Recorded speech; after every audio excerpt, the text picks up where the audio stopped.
Hello and welcome to How to Login. In this video, I'm gonna teach you how you can create a Tonkeeper account. So let's go ahead and start the video without wasting any more time. Open Tonkeeper on your phone. If you don't have it, you can install it quite easily from the Play Store. So all you need to do is go to the Play Store, search for Tonkeeper and download it. And you can see that this is the interface once you open it. Now as we are creating new account, you can see create a new wallet option. Just go ahead and click on it and set up a new password of your own and go ahead and re-enter the passcode once again. After you do so, you can see the enable notifications.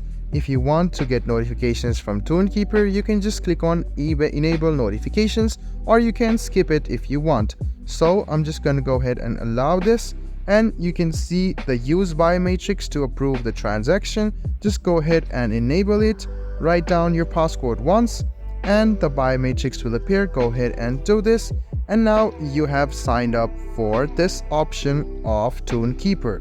Now you can go ahead and use this to generate money, and you can do a lot of things from here as well.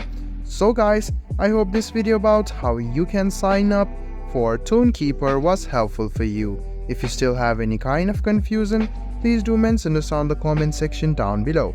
Like the video, subscribe to the channel, and do hit the bell button for more. Hope to see you in the next video as well. Until then, goodbye, take care, and make sure you enjoy.